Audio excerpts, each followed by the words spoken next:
지난 시간에 장소를 나타내는 표현에 대해서 이야기를 했었습니다. 그래서 기준점이 박스였고, 박스 위에, 박스 옆에, 박스 아래, 박스 앞에, 박스 뒤에, 박스 주변에, 그 다음 박스까지.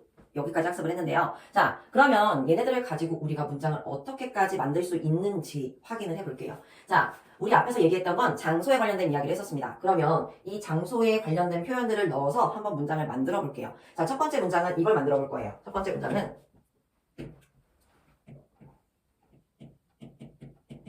박스 위에 책들. 됐나요? 자, 그 다음 두 번째 매트 위에 고양이들. 앞에 위에를 했으니까 여기는 좀 고쳐볼게요. 매트 주변에 고양이들. 됐나요? 자, 다시 세 번째. 우리 집 앞에 꽃들.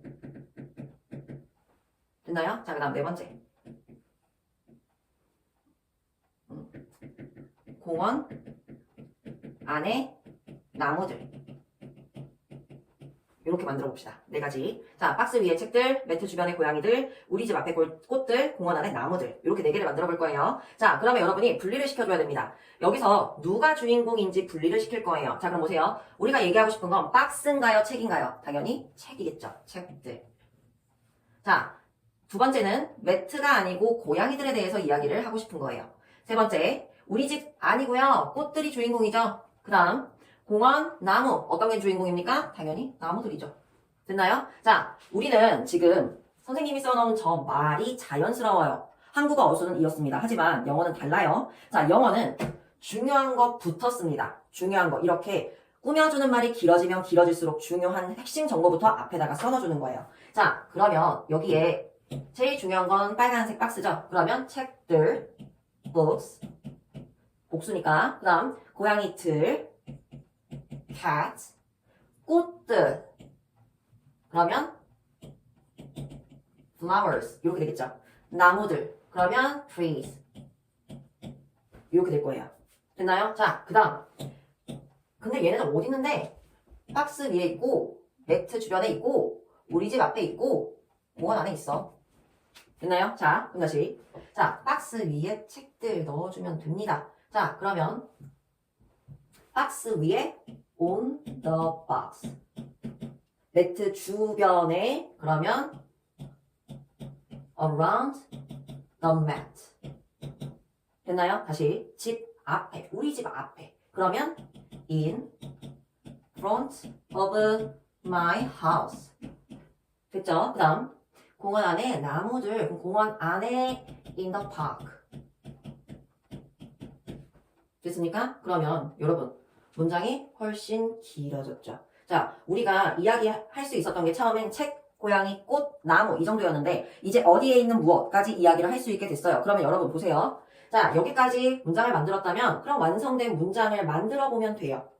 이해되나요? 다시. 예를 들면 이런 거예요. 우리 요거 한번 가지고 해볼게요. 매트 주변에 고양이들이 귀여워. 너무 귀엽다. 이렇게 얘기해 줄 거예요. 그러면 cats around the mat. 그러면 cats 얘가 주어가 되겠죠. 고양이가, 고양이들이. 그 다음 뒤에 귀여워 써주면 돼요. 근데 주어 다음에 누구 자리예요? 동사. 그럼 동사 넣어주면 되지. 자, 귀여워, 예뻐 라고 할 때 우리는 무슨 동사를 써? 우리는 비동사를 쓰죠. 그럼 cats are cute.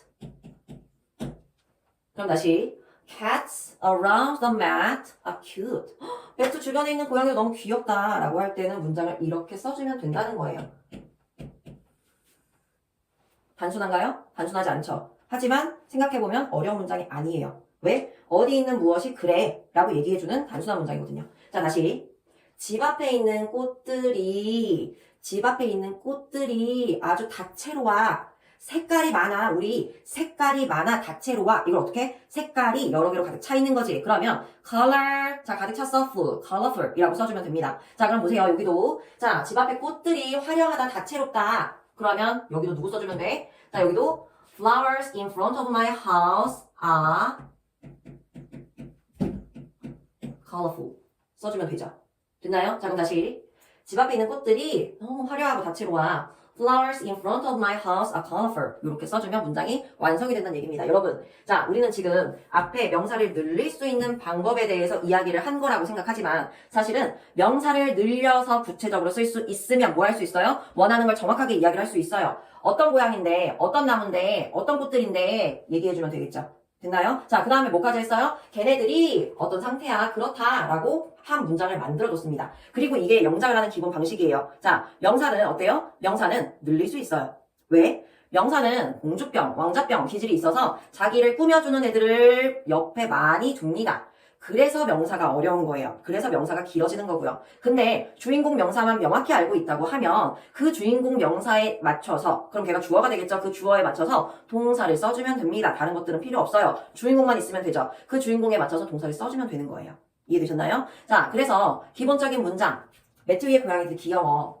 공원, 우리 집 앞에 꽃들이 너무 화려해 라고 이야기할 때 문장들. 어렵다고 생각하지만 간단한 문장입니다. 자, 요 문장들 가지고 단어를 바꿔서 한 번 더 시도해 보시기를 바랍니다.